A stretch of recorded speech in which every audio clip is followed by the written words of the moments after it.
Well, my name's Monk Rowe for the Phillies Jazz Archive at Hamilton College. I'm very pleased to have Wayne Bergeron with me today. And if you don't mind, could we see the bottom of your shirt? Yeah, Oh okay, we yeah, can see it. I love you this much, as long as we're 6 feet apart. exactly. Thank you. So that lets us know this is being done during the pandemic, obviously. That's right. If it wasn't, I'd be shaking hands with you in some other site, I wish we probably in. were in person, of course, Yes, but unfortunately, this is the way we got to yeah, do things for the time that's being, right. anyway. We're going to talk about that a little later. I wanted to give you a musical test um, in the Uh-oh. form of a trivia question, and you'll Uh-oh. probably see where this is going in a hurry. What do these media events or people have in common? The Incredibles, Rosemary Clooney, Family Guy, Gordon Goodwin's Big Fat Band, and Green Day. Huge egos. No.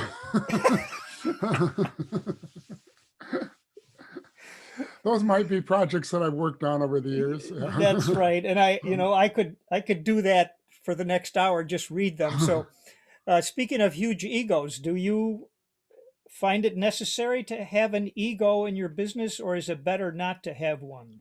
Well, I mean, if you're a drummer, a trumpet player, or a rock guitarist, there's a certain amount of confidence that those instruments, well, when you're playing by yourself, you're playing a solo, there's a certain amount of confidence we all need. And so I don't think it should cross the line into ego, but you need to have enough confidence in your own abilities, I think. The great George Graham, who was a great lead trumpet player from here, once told me there's a fine line between getting discovered and found out.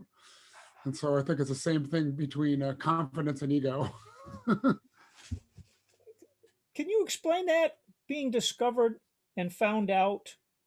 Well, for instance, I've always been of the school that if you play music, you don't really need to say anything. We don't even need to be speaking the same language. You could be speaking French and I could be speaking Spanish. But if we picked up our instruments and just played, we know everything we need to know about each other's ability, right? Hmm. So there's a lot of musicians, and where the ego comes in, where they have to talk a big game because maybe there's some insecurities in their own playing that they want to hide, and so that's the ego part of it. You know what I mean? And I so see. George used to say that, when people talk about how good they are, and then when you hear them play, finally, you go, well, you just got found out. Instead of getting discovered, and you can get discovered by just. And I tell students this all the time. They want to know, oh, how do I get work? And I go, well, you're asking the wrong question. I go, you need to hone your craft. And I go, and when you play really well, I go, good news travels fast. I see. And I said, and if you don't play really well, good news. I said that news still travels really fast. So it kind of takes care of itself. The whole ego thing, because all you need to know is to listen to somebody play. You know what they're all about. So it's best to just keep your mouth shut and play, I guess, is the moral Okay. to the story. Well, I've always kind of tried to been of that mindset. well, you already started to answer my a question that this led to, and you sound like a fairly modest guy, but can you tell us why you were chosen so many times over the years for the work you do? Um, Good question. Nobody uh, gets thrown into this business and then just starts doing all the work right away. It's a slow burn usually. Maybe somebody hears you play and you get an opportunity. Somebody hires you. Hey, I heard this saxophone player, whatever, at this club. I wonder if they'd be right for this recording session. Does anybody know this person? And people ask, and so you go, oh yeah, that's Bob Shepard. Oh yeah, of course we know Bob Shepard.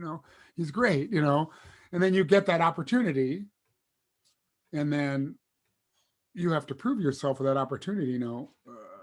And it doesn't mean you're going to start working for those people nonstop, because there's other people that have been working for them for years, maybe. But as you get in there and prove yourself, and you'll get another out. If you get if you get an opportunity and you do well, another opportunity will come from those people, even if it's down Okay. the road 2 months. And eventually you get into the mix, people retire, people pass away, people piss contractors off and they stop hiring them, and you move up those lists. And that's been my career. And I'll tell you just a quick story about this because it's a true story. There's a contractor here named Joe Solo, and he's 95 years old now. And he came out to the West Coast from New York. He was a New York studio musician, and he was a contractor for the Carol Burnett show. And so when that show came out here, he came out with the show. He contracted the musicians on that show. And I got on first big movie I ever did was for him. This was 35 years ago, probably. This movie called Another Stakeout. And it wasn't necessarily a big movie in the theater. It's fairly big, Emilio Estevez. But it was a 100-piece orchestra. And I got called to do this thing. And it was on recommendations from some colleagues I'd been playing in a couple of Kicks bands with. Warren Looning, really great trumpet player from here who's passed away, and George Graham, who played lead trumpet with many big bands here and was both mentors of mine. And the contractor had gone through their list of players, and there was a lot of work happening that week. And they go, well, try this guy Wayne. I play in Bob Florence's band with him. He's a solid player, And so I came in and I got a call to play fourth trumpet for 3 days of this movie. And first day I was there, I was just, I was very nervous. Because I'm sitting in this 100-piece orchestra and the trumpet section is, 3 of my heroes. And I've never been so terrified to play fourth trumpet in my entire life, And I like to say I was as nervous as a hooker in church. That's my standard line. So I did the date and I got my composure and finally started feeling comfortable playing. Things were going well. And at the end of the date, I gave my paperwork to this contractor, to Joe, to so I can get paid and all my stuff. And he said, oh yeah, everybody said you did a really nice job. And I said, well, thank you for the opportunity. It was really fun. And he goes, I'm going to put you on my list, man. And I go, oh, great. He goes, I'm going to put you on the bottom of my list. And so I kind of laughed. And he goes, you want to know why I'm going to put you on the bottom of my list? I go, yeah, well, why? And he goes, well, because of all these players that I've been using for 40 years, some of them, who should I fire to move you up? Which one of my employees should I fire? And that always kind of stuck with me. I go, well, of course, that makes total sense. And that was his line. He goes, trust me, as they retire, die, or piss me off, you'll move up. And then now I now play first trumpet for Joe Solo. So that's it all kind of happened that way, and it's slow. I moved into the ranks of his people and people moved on, and so that's how I feel like that's how my career has gone, just in general, how I got into the business. But you do have to have that preparedness meets opportunity thing. You need to be prepared. So when you get that opportunity, you're ready for the task at hand. And fortunately, I got in there and it was easy. I didn't get thrown in on first trumpet.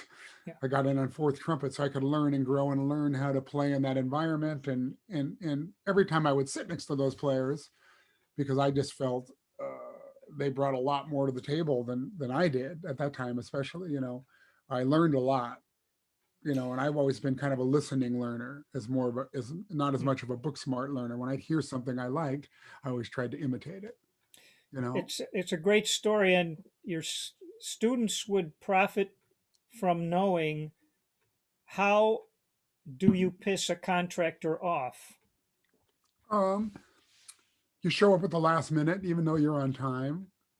You're disruptive on the session. Which musicians can be disruptive? Let's face it. We're funny people, and especially jazz musicians. So if you're on a big orchestra date, you got a big jazz brass section there because it's a jazz. We're cracking jokes. The string players are over there stiff as a board. Of course. And so you have to know your environment and know when you can let loose a little bit. And so there's situations that I know to keep my mouth shut and you just say yes or no, sir, and you just play the part and you take the money and you go home. And there's other situations when you're around friends and the composer, when Gordon Goodwin's on the podium, for doing a movie like The Incredibles. I mean, it's intense because the music's hard, but where there's laughter and we can make jokes. Okay. And, right. So you have to know when to do that. But you can, not all contractors like that. They want you to shut up. They want it pin drop quiet. And it usually is like that because everybody's taking it very seriously, of course. Okay. But that's a way you can piss a contract. But just showing up at the last minute, which I watched some musicians get drummed out of the business, kind of, because they would show up 10 minutes before downbeat, which seems like plenty of time. But I'm the first one there. When I'm at it, when I go to one of my TV shows that I do, Family Guy or something, I walk in, I'm the first brass player on that stage. And the contractor and the composers always come in, they go, "Hey, Wayne, how you doing?" And I'm warming up. And I'm doing that for me. I'm not doing it to impress them. It's just what I do. I get there early and I warm up. Mhm. And but I think they see that, and in their minds, boy, you can always count on this person to be there. And so if it's 10 till the start time and I'm not there, they know something's wrong. Hmm. I was in an accident or something bad has happened. So Did that translate into the number of dates you would accept in one day? I remember I was lucky enough to have a conversation with Joe Wilder, who did a lot in New York, and he would comment. He didn't name names, but that people would accept multiple dates in a day, knowing they weren't going to be able to get to the third one on time. you used to be able to get away with that at one point in this town. I mean, there was a time when there was a lot of work and there was a lot of very high demand players that were doing everything, doing all the pop recording and just doing, several sessions a day. And they'd take a 10 o'clock that's supposed to go to 1, and then there'd be a 1:30 date across town, and they would take it in hopes that they were going to get out early.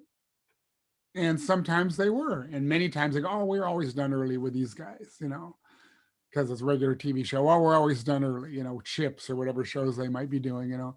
But then they would get there late, but they were in such high demand that they would get there and they would get the job done so well that they would still get done early, even on the job they started late on. And so a lot of these players, like, people just expected them to be late. That does not exist anymore. Okay. And it's a little bit greedy. I know I won't say I've never been guilty of like threading the needle, because when they call you for a recording session, a 3-hour session is standard. 10 to 1 is standard, right? So if you're going to do a double session, it'd be 10 to 1 with an hour lunch break and then 2 to 5.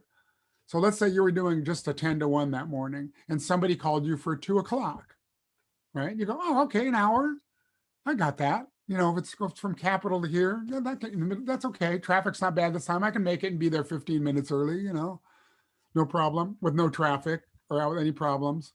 But when you take a 3-hour call, the union contract is they can keep you an extra hour overtime.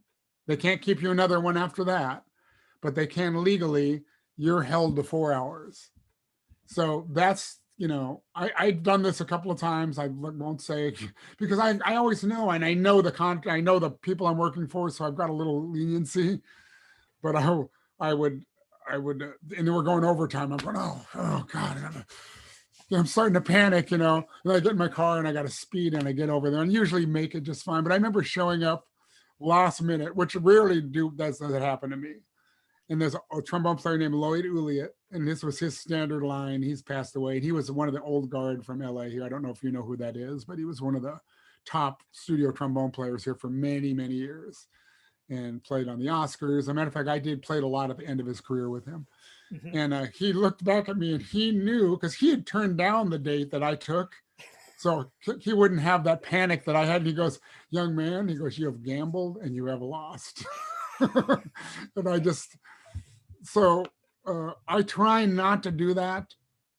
But there are times I go, "Man, I hate to turn this down. This is a lot of money and I don't want to get out of this one to do this one." But a lot of times I'll call the contractor. I go, what are the odds of going overtime in this? They go, "Oh, we're going to be done early. Don't worry about it. Take the other date." Okay. But I'll call and ask. And if they say I can't guarantee it, then I have to decide whether I'm going to roll the dice or not. So when you get to a date and you get there early, is the music on the stand, and what is the first thing that you look for? The music sometimes is on the stand at that point, but maybe not. Maybe they're just passing it out. Warren Looning used to say he never looked at the music. And he'd go, "Oh, don't look at it. It's just gonna scare you." And so he would just leave the book closed and we'd open it up. And that's kind of what I usually do anyway. I look ahead a little bit sometimes, depending on who the writer is, because I know this person has a tendency to write a little more difficult than some of the other composers, so I might just thumb through. Oh, what do we got here? Oh, oh. Let me take a look at this real quick. You know, so I'll just like finger through it. Maybe I put my mute in and play hard lick or something. Hmm. But most, most of this stuff is kind of another day in the office for the most part. You I come in, see. we just read it down, and it's not so difficult that it can't be read down. But there are things that that can be very very challenging. So I glance at the music a little bit, and then I just carry on with my warm up, and Okay. I When don't I take it was too. when I was in music school, there was a group of us that were so intent on, we used the term making it. We wanted to make it in the music business. And I'm not even sure we knew what it meant, but I'm curious if you had that same feeling when you were young, and did you have an idea of what it meant to be successful or to make it? Um, I didn't. I did, and and on the other side of the coin, I really didn't.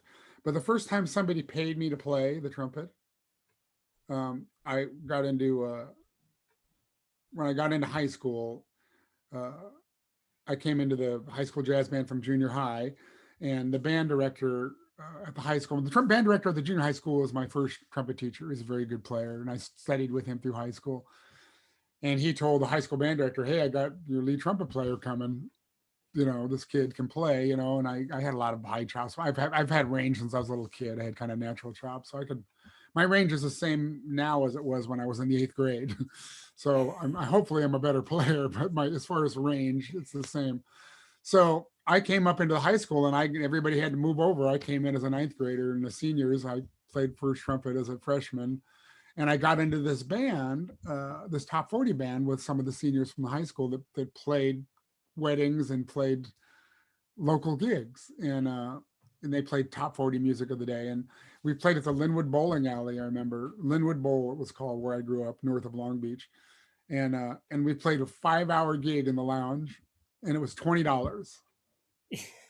And they handed me a $20 bill at the end of the thing, and I went, damn, I just made $20 playing the trumpet.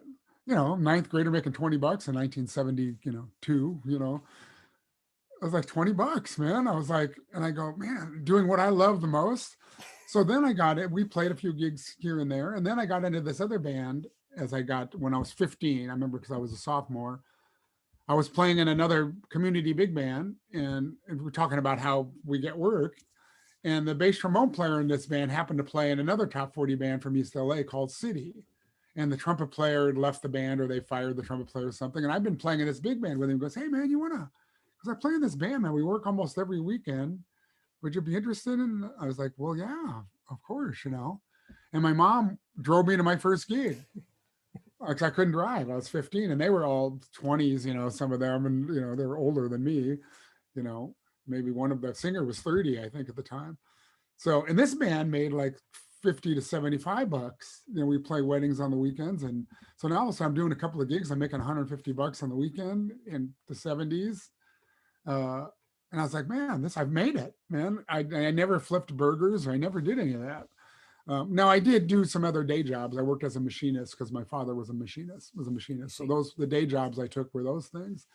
But then as I started playing, uh, I kind of made some money, through high school and doing these bands, and it got to where I could drive eventually, and of course I could drive myself to the gigs. And but then I thought, well, this is how it goes. I've made it. Then when high school ended, and some of these bands, stopped working, and I decided to go off to college, and I'm going, I'm not making any money. I'm not really practicing. I'm not really taking the trumpet very seriously.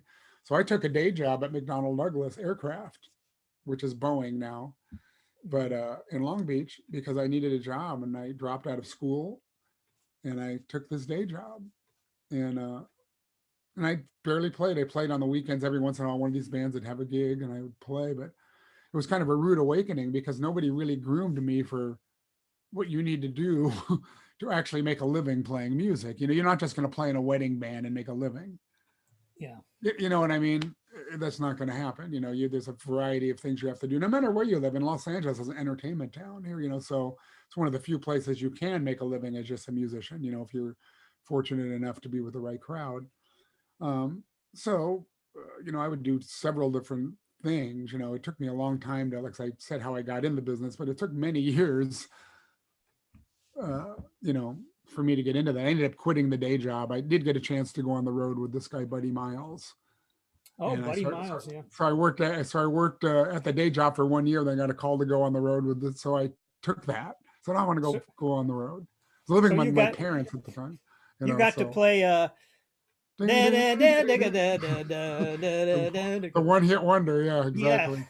It was actually a really cool band, and it's kind of a pivotal point in my career because, we all kind of look back like, well, how did our careers start? Hmm. And the players I met on that band, two players in particular, one was named Brandon Fields, who's one of the best saxophone players you will ever hear. And then a guy named Jeff Jorgensen, who's also the other great saxophone player you'll ever hear, who's more unknown. But I'd never played with any musicians at that point that played at this level. Like these sax players, I said, oh my God. I mean, it was a learning experience for me. And we got to be friends, and it made me a better musician playing with them because we would talk about how we were phrasing. And they go, no, do that like this. They tell me how to play. You don't tell the trumpet player how to play, but they told me how to play. Hmm. And I Was learned that a lot from them. And some of my best gigs after that came from knowing those players because we got to be friends. And so that exposed me to even greater musicians that they were playing with, and so I got to hear all these different players, and I grew as a player from that, mhm. you Was know. that music that you were playing with him with that group something that you guys learned by ear, or were there Uh, charts? well, it's funny you should say that because when we were rehearsing to go into the recording studio, then go on the road. So there was a record attached to this Buddy Miles thing. Well, we went into the studio, and this guy named Richard Griffith, and his they called him Kush, and and he was this really cool guy, man, and he was quite a bit older than me, and he was a second trumpet player. He used to play with Parliament Funkadelic, and he's on some of the recordings. Even you'll see the name Richard Kush Griffith, and he was, unfortunately, he had some really horrible drug problems, and when we're on the road, he was hocking his horns and stuff, and Yeah. he lived in Kentucky. He ended up dying. He had diabetes. He'd gone blind, and he passed away. But where was I going with this? I'm sorry, I got off track. We're talking about charts or playing Oh by yeah, ear. so he did. We had 12 tunes we were going to record, and he'd done charts for 6 horns. There was 2 trumpets, a bone, and 3 saxes. And so we were rehearsing them in the studio, and they were great. I mean, like they were fun, man, and they were voiced great. This guy could write really nice. And then Buddy Miles would show up at the studio 3 hours late, and he'd go, "Hey, let me hear what you got for this tune." And so we'd play. And he goes, "Well, that's cool, but I kind of hear this." And then he would fire up the B3, and he'd start singing licks to us.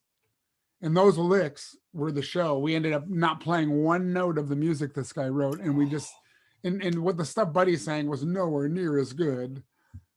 It was very generic, but that's how we Mhm. learned the show. And so there was no music. We memorized it, and I jotted things down on music paper so I wouldn't forget. Right. But so yeah, it was a memory. I used to toured with Bobby Womack as well, and Bobby didn't like having any charts. If he'd see me writing the music down, he'd go, "No, no, you don't need no charts, man. It's right here. The charts are right here."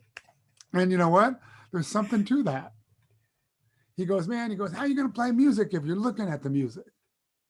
And it's kind of more of a street thing. And so, Yeah. but you're kind of right, man. Because when you take that element out of the way of reading something, and you know it, that there's an obstruction that's out of the way between you and the music. And so I could just concentrate on playing the show, and it was great. And being thinking on my feet, if something changes, what if he goes to the bridge 4 bars early like he would on a regular basis? I'm not buried in a chart and in the wrong place. He's going to the bridge. I totally agree. And I've been in horn bands like that where people never got rid of the music, and you don't learn your place in it. You don't learn like my note is the fifth of this chord. You just never really learn that unless you start using the ears. Yeah, if you take your eyes out of the equation, the other senses take over, So uh, I feel the same way about, on the technical side, because I'm a big promoter of tuners, using digital tuners Hmm, for a learning tool. And I have some that I clip on my bell because, like, sometimes I'm in a situation where I can't hear the bass. I want to have some reference of where I'm at. But if you use a tuner and you just stare at it all the time, you stop listening with your ears and you start listening with your eyes, oh, you know. And so what I suggest with tuners for players, I said tuners are great and I think they're as valuable as a metronome. But you wouldn't bring a metronome to a gig and then say, hey, they're rushing or dragging. You'll be flexible, of course. Uh, but with the tuner, what I'll do is I shut my eyes and I hit a note and I bend the note up and down and I try to find the bullseye of the note where it's resonant. And then I'll open my eyes and I'll look at the tuner and I'll go, okay, there, that's right in tune there. And that's where the sound is most resonant. Funny how that works. But, yeah. or it can also tell you where you need to put your tuning slide, because if you shut your eyes and you're in the most resonant place and you open your eyes and it's reading sharp, well, then you're not playing down the middle of the instrument. You're playing down the middle of the instrument, but the instrument's too short. You have to I lengthen it a little see. bit. So, because to really be in tune now, you're blipping the notes. And so that creates another. So it's a little something I've learned from using those. Uh, and I know players that try to stare at them. A couple of French horn players I'd work with in the pit, they're really self-conscious about their pitch, because in the pit it sounds like hell and it's hard to hear and it makes you very not confident about where you're putting your note. French horn might be behind us and he can't hear us. So he would I, use a tuner all the time, this guy. And I'd hear, like, we'd hit a chord and to be perfectly in tune. And then I'd hear him bending his note down because it says he's sharp. But, oh, he's maybe he maybe has a minor third or something, and he needs to be bringing it up, you know. So stuff like that can happen. But did the I mean, fact that I think the tuner is a really important tool in our okay, practice, though, if used in the right way. Anyway, did the fact that you started on the French horn have anything to do with it? You could seem to play naturally high when you got to the trumpet. it most definitely did, because of the shape of that French horn mouthpiece and the depth of it. And when I went to a mouthpiece that had a cup way up here, and I just tried to play it the same way. I mean, I just learning how to play, but I started squeaking these funny sounds. I was squeaking these high notes, and I couldn't make a note in the low register. So it got to where that became something I could do, and that's probably why I still play, because I got a lot of attention for doing this. When I discovered I could hit a double high C, man, and nobody else could, I talking about ego as we did earlier. Well, when you're 12 years old and you can hit a double high C, your ego inflates pretty fast. Especially when there's nothing else ever I was very good at. I was sucked at sports, and I didn't have any musical ability. All of a sudden I could do this thing, and none of these older trumpet players could do it. And I was like, wow, yeah, well, I'm all that. That's how I felt about myself when I was a kid. I put a double high C. I heard, Maynard Ferguson playing high notes on the end of tune. So I just played a high note on the end of everything we ever played. I played a double high C. It didn't matter what the chord was or anything. I just played double high C, because my friends would go, all right, and they'd high five me.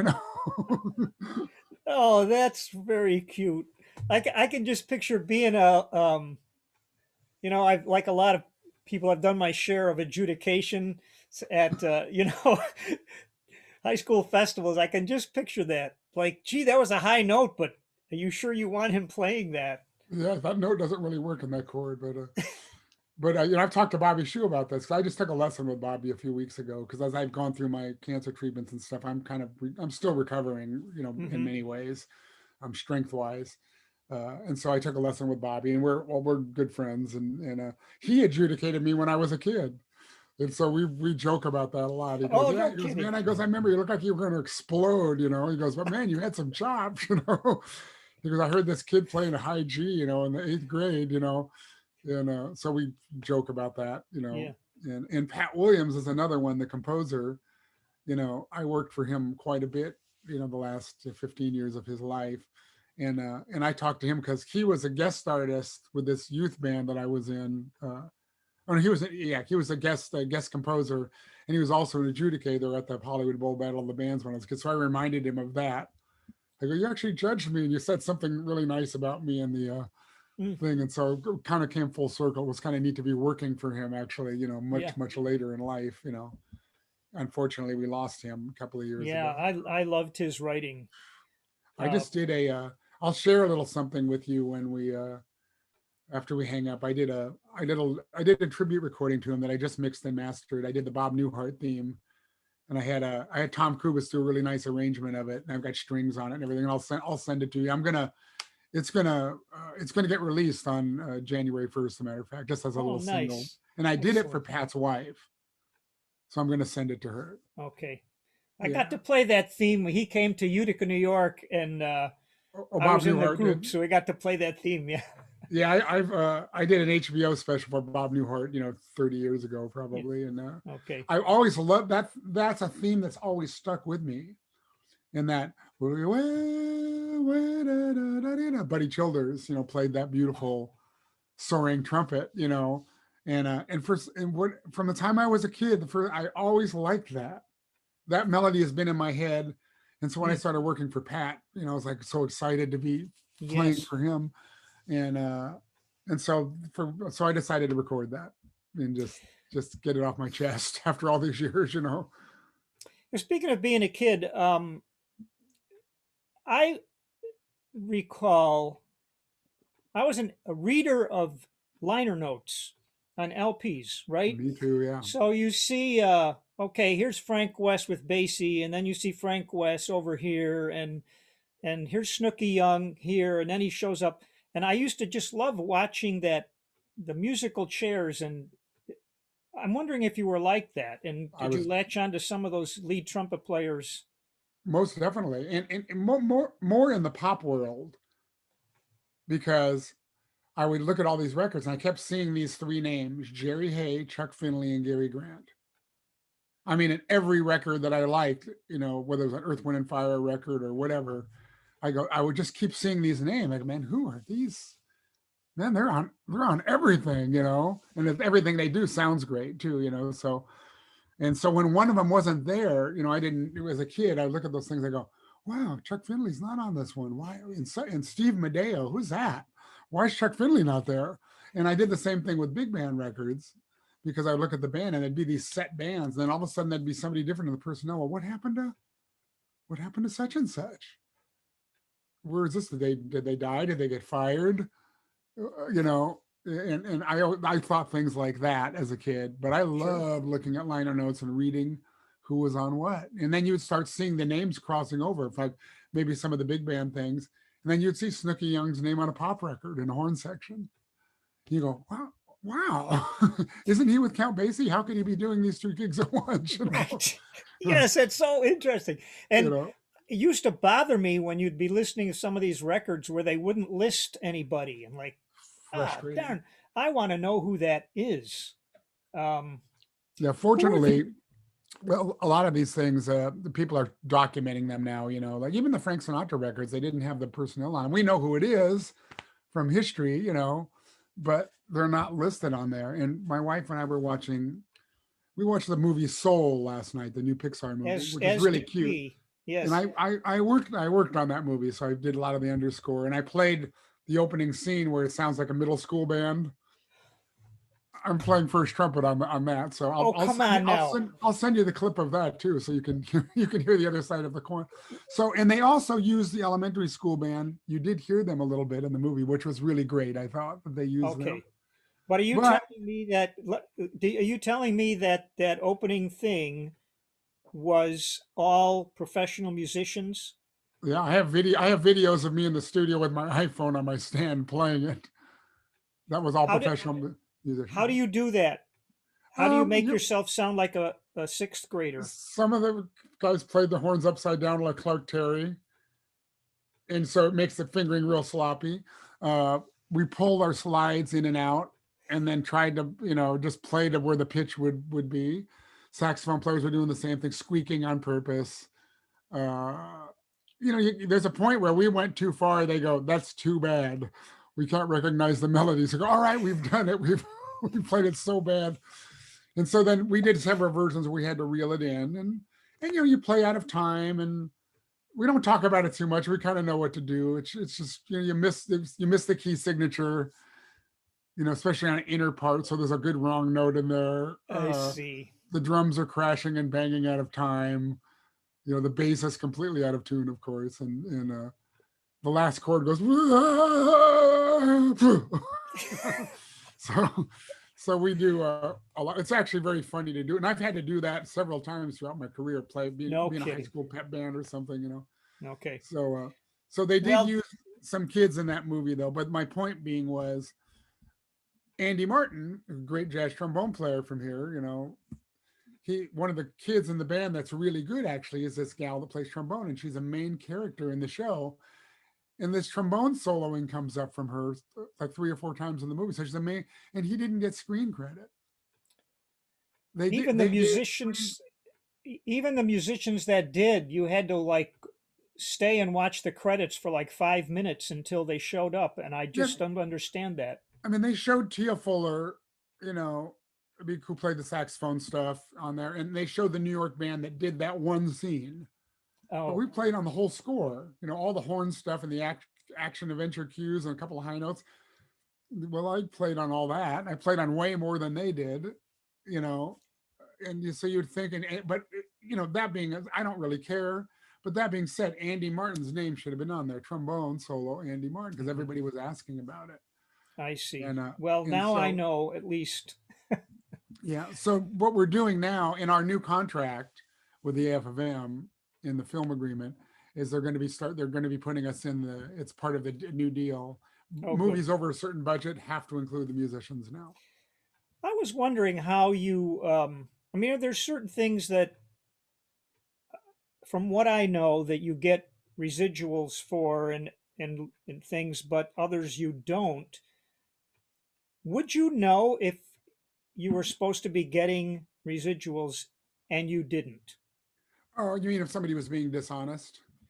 If you were supposed to be getting payments for something, are you organized enough that you There's know? no way I could keep track of that. So what they do, I mean, it depends. Like for a commercial, let's say a television commercial, they get 13 weeks before they have to give you another payment, and then you get 75% of your original payment. So if you do a commercial that runs for 13 weeks and that's it, you don't get any more money. If it runs another cycle, you'll get another payment and then another payment. Now, depending on how many spots they made out of it, there's been a couple of commercials that have been very lucrative for me. I still get paid from a Jack in the Box commercial I did in 1994. It's not much. I still get a couple of checks. It's like unbelievable. It's still running somewhere. But I did a Safeway commercial. The Safeway supermarkets. I don't know if they have those where you're at, but and we had to play The Way You Look Tonight, but more like cute with a harmony muted trumpet, bass, and drums. So when it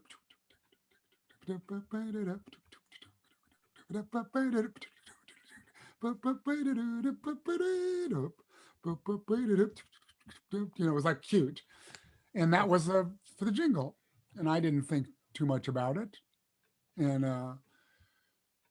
we did that thing, and then in my mailbox, about 13 weeks later, my mailbox was stuffed with just like with rubber bands around them, you know, of these checks, and I didn't know what it was. I'm like, oh my god, and I'm opening these checks up, and they're for the Safeway commercial. Now, usually you would just see a couple of checks, right? Because they had 2 spots or something. Well, what they decided to do was buy us out for the year of all the regions. So instead of just cutting one check, though, the system doesn't work like they cut individual checks. So I got all these checks for it was 75% of, so I got all these checks for $172 and change, but 50 of them. And then the next day, another 50 showed up. And I'm going, we can just keep this going. I don't mind signing these things. I was getting pissed off. I had to go buy a stamp. Like, oh, can't they just put this on one check? It's a first world problem. So, but that's those kind of things are few and far in between Hmm. for a commercial jingle. And I'll tell you one more funny story about a commercial that I did for Safeway as well. And they used to have these jingle houses here, and they still exist, but we would go do demos for them. So they'd be, you go to this place and there'd be 10 composers there, and they're all trying to get this jingle, whatever it is, a Coke commercial, whatever. So they might need trumpet, and you'd go from room to room and you would play for these different things. And if one of them got it, you'd get called back to do the final, and you get paid for the demo, whatever that would be. And and I'm trying to remember the little lick I played for the Safeway thing though. God, I'm forgetting it now. But anyway, this little riff went like boo doo doo doo doo, boo doo doo doo doo doo. I'm singing actually a radio ID now, but it was something like that. And there was no music. He said, "Oh, can you just kind of just play a little melody kind of thing? Can you come up with something?" Oh yeah, how about this? Uh, and so I played this thing, and he goes, "Oh, that's perfect." And it was a thing that didn't resolve. It went like boo doo doo doo wee, and it never went da. I just left it hanging. He goes, "That's perfect." Well, that particular commercial was a buyout, and they gave me $500 to do this. Okay, hey, would you do this non-union, which I usually don't do. This is many, many years ago though. Hmm. $500. So I made $500, man. All right. Took me 20 minutes. I'll take that. Well, that commercial became their national spot and ran for 10 years. Oh, And not only did they use my melody, so I'm actually the composer, which I never got paid for, which would have equaled lots of dollars.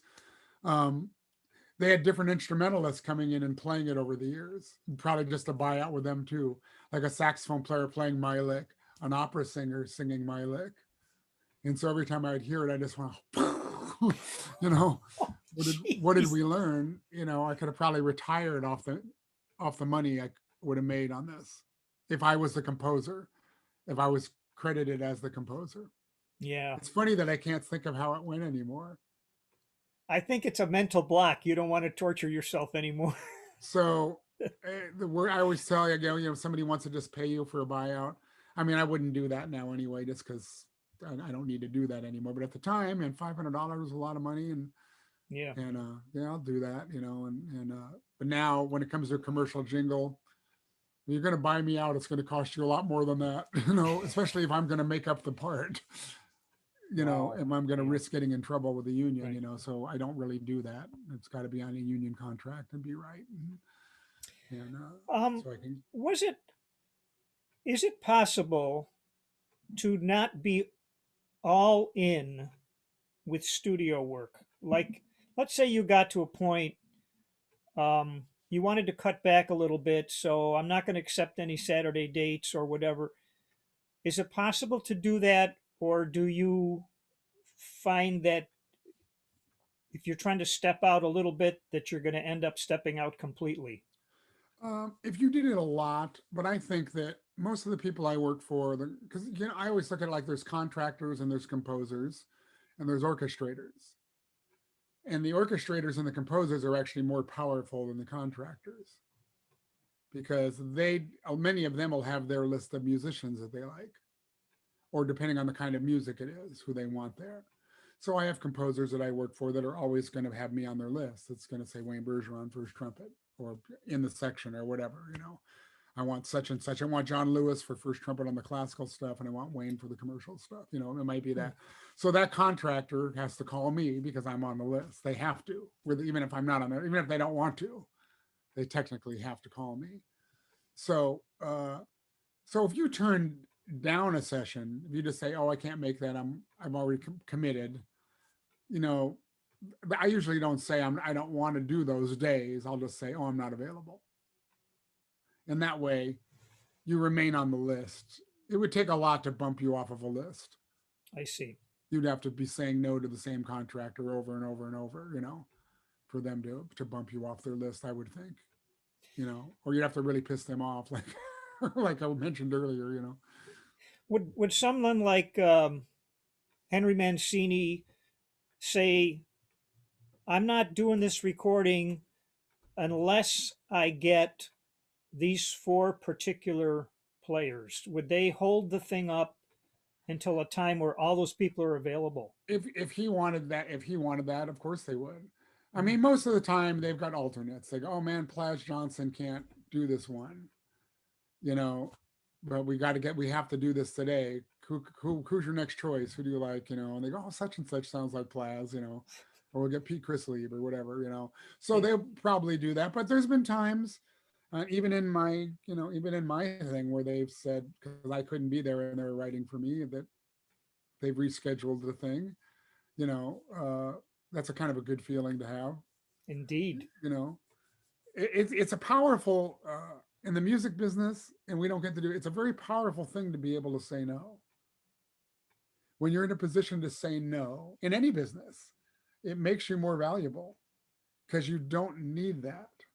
If you don't need it, you know what I mean? If you don't need that work, or you don't have to do this because you've got, and you say no, it's a good feel. There's something that feels good about that, especially in the music business, because we're so used to saying yes to everything and being a slave to the music business. And like you said earlier, trying to make every session and make every call. And there's a little bit of greed involved with that, but there's also a little bit of need involved with it because people need Yeah. to make money, Yeah. and that extra money can make or break, uh, some people. So, uh, yeah. So Did you ever have a circumstance like a orchestra or large group where you had a very prominent part and you hit a clam and they had to do it again? Oh yeah, that's probably happened a time or two in my career. You could ask any musician on the planet, and if they said no, they would be lying to you. Especially Okay. if it's the trumpet, because listen, hear that right there? I just heard Wynton Marsalis clam a note just now, and he doesn't make mistakes. So no, I've of course, and usually it's kind of funny, especially if it's a big clam, and you played it right 5 times in a row. And then it might make people laugh though. Then they'll make a joke like, "Oh, that's the keeper. All right, great, we're done." So of course the goal is not to make any mistakes, but I come from the mindset of I try not to play too carefully. I try to play as musically as effective to the whatever I'm playing as it needs to be, and that means taking a risk of not being careful. Because when you can always hear somebody when they're being careful playing, it loses some heart, Hmm. especially if you're Okay. playing a ballad or you're playing something slower or a classical kind of melody, where you have to go, bo-dee-dee, bo-dee-dee-da-da, bo-dee-dee, or something like that, and you're being real careful to make the slurs real clean. It's going to come off da-dee-dee, da-dee-dee-da-da. It's going to come off like a military Hmm. instead of having some. So, but if you just play it and trust your skills that you can make those slurs Nice. nice, and just play from here, maybe you'll clam a note, but you'll get the take. The take you get will be the one. And I guess the idea is to get your skills to the level where you don't have to think about the Yeah. technical part of it so much and just play music. We all get a little bit nervous about that, especially when we're blowing in the end of a brass instrument with something when the target's that big. there's a lot that can go wrong in here if you're not in the bullseye. If you're playing You the know, you trombone or the tuba, there's a little more forgiveness. yes. A little bit. I mean, they have their issues as well, but the trumpet or the Yeah. French horn, there's very little room for error. So that's why Okay. we tend to clam more notes as well as other. I'm glad you mentioned Bobby Shue because he told me a little thing that he learned from someone else that helped him keep sane in the studio, and that was you play this and I'll play that, Yeah, passing we parts around. we do that. Not a Yeah. lot. I mean, on a film call, it's a little bit unethical Hmm. because the money is very different for first trumpet to second trumpet. I see. So on a film call, first trumpet pays 200, pays 100% extra scale. So it's double scale. Plus, if you play another instrument, then it's another 50% on top of that double. So if you play the flugelhorn or the piccolo trumpet, then it goes up to 250%. So and so if you're having somebody play all the hard stuff, and we have kind of an unwritten rule here in Los Angeles that the trumpet players get what we call the guaranteed double. So on a film call, everybody gets 150% in the trumpet section, and whether we play a double or not. But if we do play one, we don't get any more. We get that. It's a standard. It's kind of an unwritten rule, and it was established by some of the older guard musicians that worked here many years before I did. And the idea of that was, is why is somebody that's playing such an exposed instrument making the same money as the last stand violinist? Hmm. Where if that third trumpet player clams, they're fired. But if you got 30 violins over there and the last stand violinist is not playing very well, nobody knows. So Oh, nothing, which most of the violinists here can play, but that's the reasoning behind it. It's not really greed and it's not ego. It's kind of like, oh, you're getting combat pay, yeah. so if you're making 50% less right out of the chute and somebody's handing you all the hardest stuff, which has happened to me throughout my career, by the way, you know, I've played some hard stuff for some other players, but that's, but it's okay because if you're doing one or two things, well, let's just get the job done. It takes some pressure off different, because I've taken parts too. Hey, would you mind playing this? Some very exposed classical Mm. thing. Now I've been banging my head against the wall all day playing all this other hard stuff, so I've earned my money at least. But Right. we kind of do that for each other, and because the object is to get the music recorded the best as possible. So Yeah. if you've got your A team pinch hitter coming in, hey man, this is what this person does in the clutch, you let them play it. Yeah. Okay. Or I could sit there and rear my ego and go, oh, I can do this, I got this. And I might be able to play it okay, but can I play it as well as that person? Hmm. Probably not. Okay. So This so is you have great to kind of stuff. check your ego at the Yeah. door when you walk in, Okay. and I have a brief anecdote. I've been doing a weekly Zoom with the fellows I graduated with from SUNY Fredonia. We were all in the jazz band, and most of them are trumpet players who chime in. And when I told them that I was going to be interviewing you, they all went, "Oh, oh, Wayne, oh, he's at least as good as Maynard."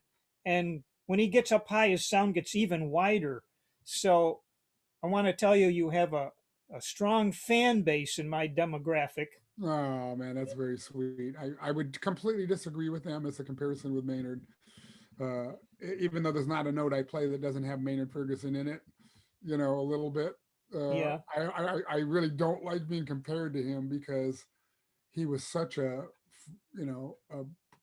greatest brass. What did Adolf Hirschfeld call him? The greatest brass specimen of all time. Oh, Because he could just do things. Besides his high notes, he could just do things that were easy to him. And obviously he was very inspiring to a lot of us trumpet players. But I couldn't do 1/10 of things Maynard could do. Uh, in his prime, especially. But I appreciate the compliment, of course, and it's very flattering. But what I do and what Maynard did are very, very different things. I'm a journeyman working trumpet player that hmm, sits and plays in trumpet section and plays in the studios and has to play kind of classically at times. And Maynard was a rock star of the trumpet. He did what he did, and you probably wouldn't want to hear him on Brahms necessarily, okay. but uh, but he was, a beautiful musician, and he was a good dear friend of mine until he passed. I played on his final CD as a guest. Mm, He brought me in, and he did a tune on one of my CDs with me. 6 months before he passed away, and it saddened me. When he seemed so invincible to me. yes, So for when he died, it was like, oh my God, man, how could Maynard be gone? You know, right. and so playing with him, it's funny. I just pulled out my Maynard Ferguson tour jacket from 1986. I pulled it out today because Uh, I'm so much thinner now that it fits me again. I used to be a 39 long as far as my sports coat, and then I went up to a 48 long at my heaviest. I don't know when I am now, but I'm probably a 44 now. But that jacket was always big on me back then, and I put it on today, and it fits. And I was like, oh wow, that's funny you brought up Maynard because I put that that's jacket on, and nice. I'm going to I want to preserve it. I think I'm going to put it in a shadow box or something, and Yes. it's Did he? it'll be a collector's item for somebody someday, and Wasn't a big part of his success as a trumpet player having to something to do with his breathing? Well, yeah, he. I mean, he talked about the yoga breath and things he learned in India and which Bobby Shu you know teaches as well, and Bobby Shu kind of learned these things from him, and so I would say yes, but Maynard was doing that long before he learned how to do that. I mean, Okay. Maynard was playing unbelievably efficient way before he learned about uh, you know Eastern philosophy and different kinds of breathings. I mean, I think it enhanced his playing later and made him maybe even more efficient. And Bobby Shu, teaches a thing called the wedge breath, which is all based on these things, that Maynard did, and which I do. I like I said, I just took another lesson with Bobby recently. I mean, I think just let it be known. I think Bobby Shu is the greatest uh, brass educator in 100 years because we all, us trumpet players and brass players, we kind of have our heads stuck in the sand of tradition, and that's Bobby's line. You got your head stuck in the sand of tradition. Where you're looking at these books and concepts from over 100 years ago, things that were in the turn of the century, uh, the 1900s, of how we played the trumpet or the cornet at the time. And we're still trying to apply those to modern day musicians. Now, are those things valid? Of course, there's a lot of great information in in the foundation of where those players come from. But we've also learned a few things over the years. I mean, we know that the computer is going to do better math than an abacus, so we kind of need to move on and kind of learn from technology a little bit. We've made some better trumpets, even though a lot of people like to say, oh, the old horns are better. They're not better. There was a lot of old horns that were great. A lot of them sucked because they were so inconsistent. We've learned a lot of stuff. Fine tooling machining is going to be better than some wiggly lathe they used in the 30s, to cut a piece of metal. Let's face it. So they can say that all they want, or the metal was better, any of that. I don't buy any of it. But uh, so we've learned a few things, and we've learned a few things about efficiency and how to play the trumpet more efficiently, and maybe the mouthpiece being able to help a little bit. And where there's that that school of thought that, oh, you just play the mouthpiece that came with the horn and you work hard, or you play a 7C, or and you just work hard on it and you do everything on that mouthpiece. Well, you can do that. And then your career is probably going to be over by the time you're 55 years old because you've been working so hard that your body shuts down. And a lot of players from yesteryear, from the 40s, that played bigger mouthpieces than kind of we do now, all their careers were, very few of them were playing into their 80s, of any of them. Hmm. As where now we have Doc Severinsen at 93 years old who can still hit a high G. And we have Bobby Shu, who's going to be 80 years old very soon, and he can still play a double high C better than most 30-year-olds. So we've learned a few things, about how to be more efficient and how to use the right equipment for the job. And Bobby is a big proponent of that, of getting players to be smart about their equipment. And uh and I uh I, I learned that way too late in life, Oh, you know. But here I'm 60, going to be 63 years old in a few weeks, and I'm stronger. And even recovering from cancer and losing 50 pounds, and I'm still coming back. I'm stronger right now, this moment, than I was when I was 30 as a player. I could bury a 30-year-old Wayne Bergeron. I could bury him, endurance wise and everything. So uh, something I did something right along the way, and I think grasping something that Bobby Shu said along the way is why I can do that, and a few excellent. other people too that I've Yeah. learned from, of course. Okay. So Speaking of a we have to learn speaking of from. a 30-year-old Wayne, I'm going to go back a little farther than that and create a fictional scenario.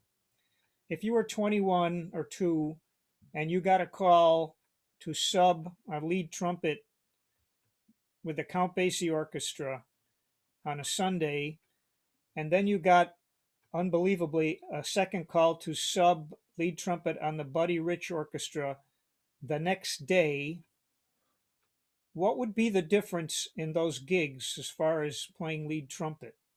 Well, I would have picked Count Basie's band and said no to Buddy, Oh, first of all, okay. because it's funny you should mention Count Basie because it's of any band, of any name band that I would have ever wanted to really play. I mean, I would have liked to play with any of them, but to play with Count Basie in that band, because that's the music that moves my soul. I do a lot of other things to make a living, but my wife will tell you when I'm playing, you know, uh, a Billy Byers chart or a Frank Foster chart or a Sammy Nestico chart, I just go, here we go. This is my shit. you know, and I just can sink my teeth into it, and they're playable. They're difficult, but there's no pyrotechnics involved. It's just all about feel and about where you put the time. And going through high school, my band director was all about Count Basie. So in the 70s, that's when Sammy Nestico was writing a lot. He'd written a lot for the Count Basie band in the late 60s. So all those charts that came to Basie Straight Ahead and all those things that we know and love, I grew up, started playing. My first chart I ever played in junior high was a watered down version of the Queen Bee. First big band chart I ever played, Sammy Nestico chart.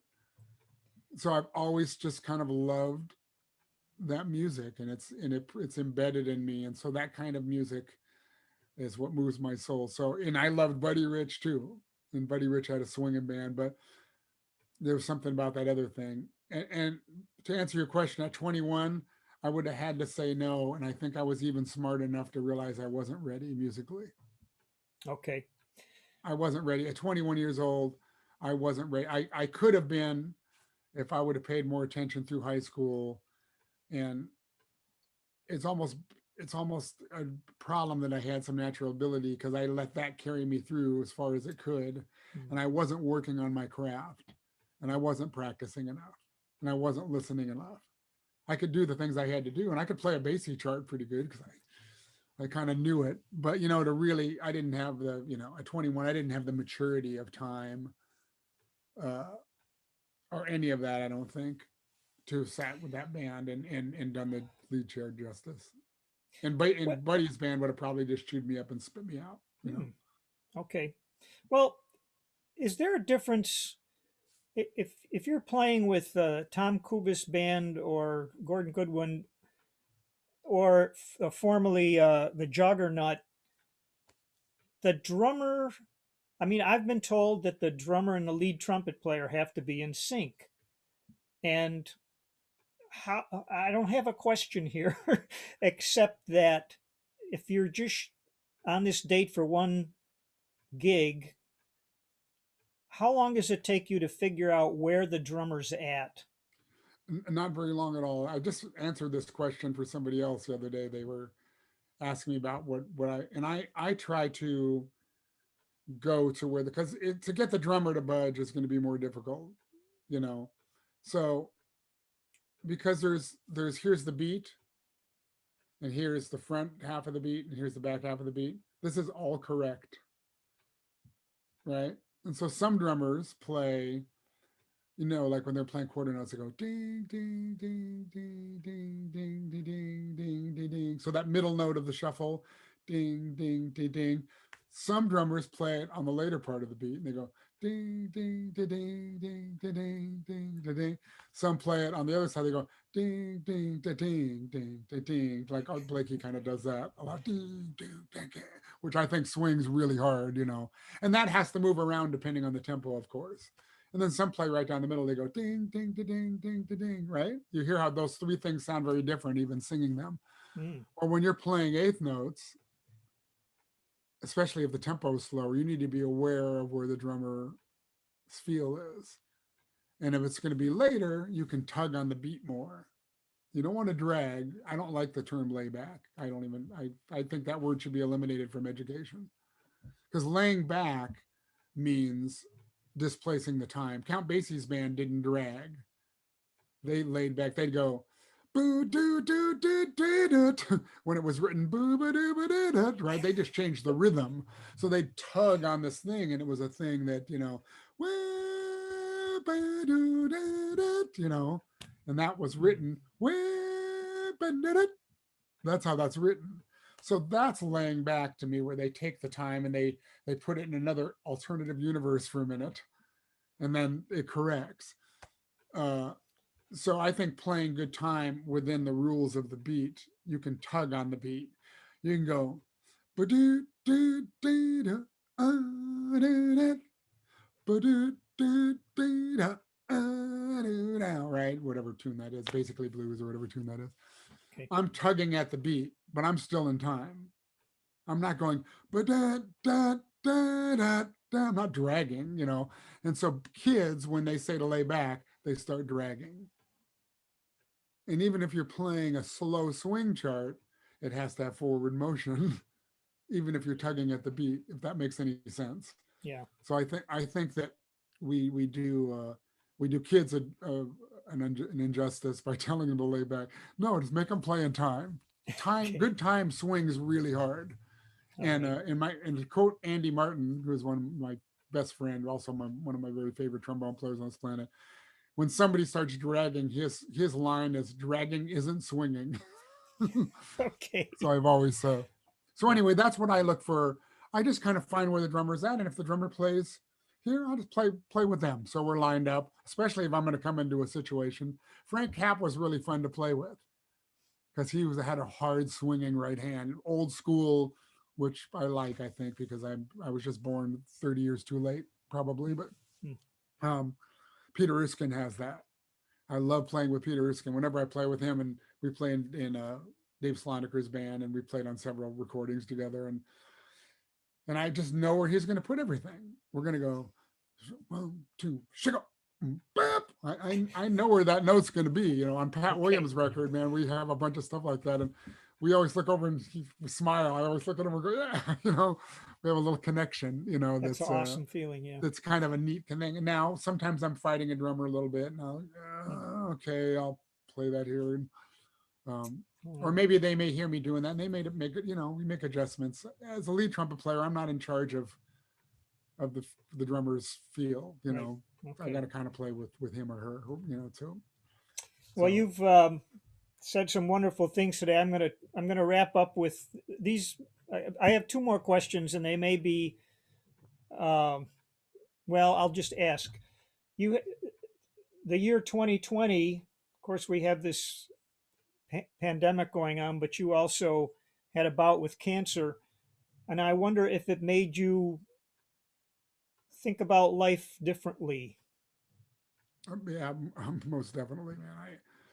I mean, I've always taken life pretty seriously, you know, and try to be a compassionate person in my life, just in general, towards other people. And uh, but now, I mean, when you get something that threatens your existence happening to you, you know, I never felt sorry for myself or anything. I mean, at first I did. I was like, well, you know, when I got that news, it was 2 days after all my work went away from the pandemic, mind you. So all my career went away, and then 2 days later, I was diagnosed with cancer. So I was pretty much, if anybody deserved to be woe is me for just a minute, I mean, I should have had a little license to go, woe is me, poor Wayne, you know. And I did do that for a minute. And I used to think, you know, I used to say, cancer, man, why me, you know? And then I started thinking, well, why not me?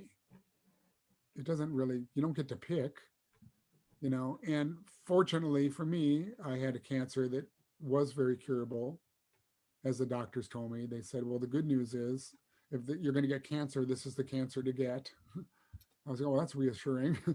You know, they said, but there's no worse treatment. So I had that to look for. And he said, and he said to me, and mind you, untreated, this will kill you. So in case I was considering not doing treatment, you know, because some people try to go alternative things because it will kill you. This is what you need to do. And so I needed to do 35 radiations and 7 weeks of chemo. Wow. And so I did that, and it sucked. You know, I know it sounds like it was fun, but putting that mask on, I showed you every day, and going in there and having the effects of radiation, you know, frying my neck and my skin getting burned and burned on the inside too, and you know, they were frying this giant tumor that was here. and getting very sick from the chemo, and there's a lot of stuff that just happens to you, man. It's I could go on for 2 hours about the horrible things that happen, but you can kind of survive it. We've all been sick, and you get to the point where you just get numb to it every day. And I just felt fortunate that I had a very good chance of living. Hmm. So I I cry a lot easier now than I used to about things. You know, I get teared up a lot easier than I used to. I mean, I was always kind of a wimp anyway, and I cried at Bambi, you know. But now, man, when I see something on TV, if I see a St. Jude's commercial come on, St. Jude's Hospital, man, I start bawling. Yeah. And I think I'm a little more sensitive than I used to be, and I'm also a little more tolerant uh, of things that would bother me a lot quicker. I try to go, well, I don't know what that person's story is, so I'm not going to judge them as quickly, even though they might be doing some really stupid shit. I'm not going to judge them right away.